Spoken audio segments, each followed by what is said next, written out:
Hey there, I'm JoJo Gentry, and thanks for watching the Week 7 edition of Inside Butler Football. We have a lot to cover about Butler's 28-9 loss versus Campbell, including an injury report.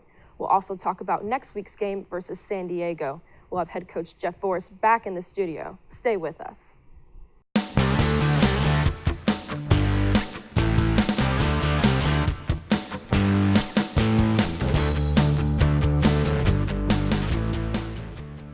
Coach Forrest, thanks so much for coming back. Great to be back. So first of all, let's talk about Butler's overall performance. They scored all 9 of their points in the second quarter, and they totaled a season low of 218 yards. Now, I know a lot of numbers went into this. Talk about your perspective from the sidelines. Well, I mean, Campbell played well, there's no question. And we had some things that necessarily didn't go our way, and we didn't execute in key situations. It's kind of a repeat of Jacksonville to some extent, that we had opportunities and didn't execute in those situations to score points. And the way that Campbell was playing, naturally you needed to do that. So I think it was a combination of how well they played and how our lack of execution in key moments hurt us. Can you talk about those key moments when Butler didn't come through? Well, I mean, we had opportunities down deep in the scoring zone a couple times that we didn't get points, and I think that was critical. And then we had some guys that were in and out, and some new faces in there. We had opportunities to make some plays. I think the guys that came in and had to fill in did a really good job of doing that. It's a hard task to take on, but at the same extent, we got to be seamless when we have those transitions. So we didn't do a good enough job of executing when we had personnel changes either. And Butler lost some key players during the game due to injuries, including senior quarterback Matt Schultz, as well as junior offensive linemen David Terwari and Max Broadbeck.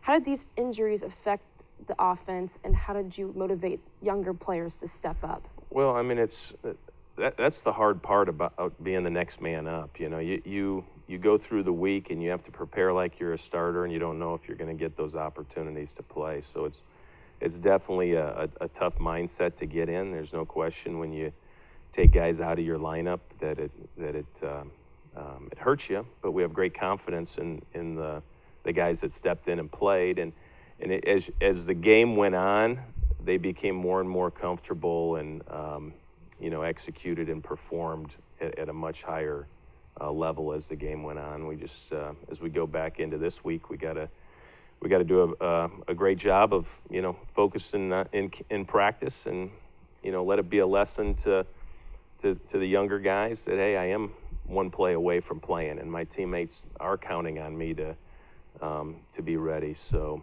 whether you think you're going to play or you're not going to play, you never know. And it just so happened that the positions that we got guys banged up at were the positions where you don't rotate a lot of guys. Where on defense you play multiple guys. You'll play 2 deep on defense, and a lot of guys are rolling in and playing. So one guy gets nicked up, the other guys had a lot of experience. The same type of thing at wide receiver or running back or tight end. Those guys play a lot. In the offensive line and quarterback, you usually go with your 5 and your 1 and you play. So when those guys get banged up and the next guy goes in, it's really a tough situation for the next guy in. And I thought our guys competed and played admirably for the situation they were put in. How can the coaching staff and the players learn from this loss? Well, I think it goes back to when we look at a game, win, lose, or draw, you got to say, hey, what can you take from this and move on? Because you got 11 one-game seasons, and we're off to another one-game season, and our preparation for this one has to be, a refined focus on San Diego. So, what can we learn from that one? I mean, it comes down to preparation. I think you win games on the field and you lose them off the field, and the choices you make in preparation and getting yourself ready. I think everyone has to look at, what I can do a little bit better, coaching staff included, and then move on to this week and and take those lessons you've learned and be a little bit better this week. Okay, Coach, let's take a look at a few highlights. Sure. So the first highlight is a lone touchdown run by Rico Watson. Talk about the significance of this play for the Dogs during the first half. Well, I mean, you're in a battle here, and you're down, and it's you're going in towards half and hadn't put it in the end zone yet. We'd hit a field goal earlier, and there's the nice thing down here is we get good movement by the line. We get some guys covered up, and Rico does a good job of reading his keys and following his blocking, and ends up finding his way into the end zone. So that was a critical touchdown for us to get the ball in the end zone there. The next highlight is place kicker John Traylor kicking a 49-yard field goal 10 seconds into the second quarter. Talk about how the Dogs responded to his good kick. Well, I mean, this is a great kick. And in pregame, he was really hitting them well.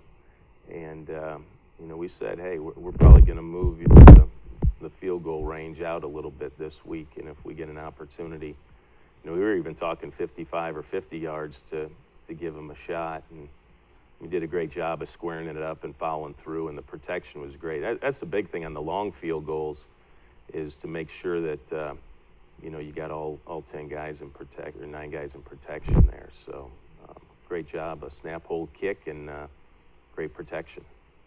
The next play is a blocked punt by special teams. Talk about the significance of the defense's ability to stay strong. Well, I mean, this is late in the game, and we'd had some opportunities offensively that we hadn't been able to move the ball, and we've had some long fields where it just made it tough on us. Campbell was playing well on defense, so we needed something to shorten the field and create a spark. And we constantly talk about special teams being that third unit and that huge factor in what we do. And when we play really well, our special teams are a factor in the game. And this gave our offense one more opportunity on a short field, and kept us in the ball game. It's a huge block by Guy off the edge, and recovery by David Burke. It was a great opportunity for us. Sophomore Justin Krall recorded his first pass interception of the season.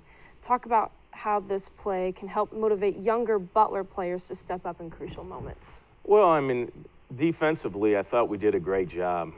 For the most part, we really battled. And here, the thing is, you're trying to get the ball back naturally on defense, and to create a shorter field, and those takeaways are critical to help in not only stop their drives but to start offensive drives. So this was a big play for us in the game, and Justin's one of those young guys in the secondary that's improving on a daily basis, and we're excited to see him. He does a good job technique-wise, reads the play.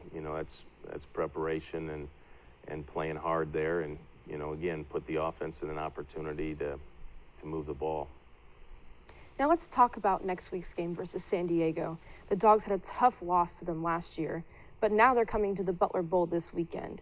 So how will your team plan to prepare this week? Well, we're going to go back and do the things that we do in preparation. There's no question you got a great opponent coming in.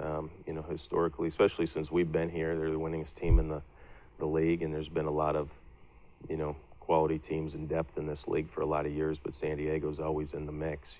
That's the team you got to beat if you're gonna win the whole thing. So they're in a very similar boat to us in that they had a large group graduate. They're coming to your place, so league travel is hard, so you got to take advantage of your advantages, and you got an early start, and so a great week of preparation, and do the little things you need to do to be ready. We're gonna get a couple opportunities again Saturday, no different than at Campbell, and can we execute in those couple opportunities and win the game? It's going to come down to 2 or 3 plays, and you don't know which ones they are, so we got a week to get ready for it. What is one thing that you learned about last year's loss versus San Diego that you would like to work on this week? Well, I mean, that game last year was, I think it's the mentality that you got to play 60 minutes, and the first minute is just as crucial as the last minute. I mean, it was, it was a snowball effect. I mean, we had a couple opportunities to move the chains and get first downs and help the defense, and we didn't do it, and we punted back to them, and they got a couple early scores, and then at that point you're playing catch-up against San Diego, which is not the place you want to be. So, you know, when you talk about a 60-minute game, you have to have a fast start, you got to finish strong, and you got to be mentally focused on every snap along the way. It's a hard deal. I mean, 60 minutes of college football is a long time, and they're hard to win college football games, but if you don't show up ready to go, and they show up with a more energy and more passion to be there than you, it's really hard, especially against San Diego. As the season continues, what do you want your players to keep in mind at practice this week? Well, I mean, I think the biggest thing in practice is to get yourself in the moment. I mean, just don't run plays. Have a purpose for what you're doing.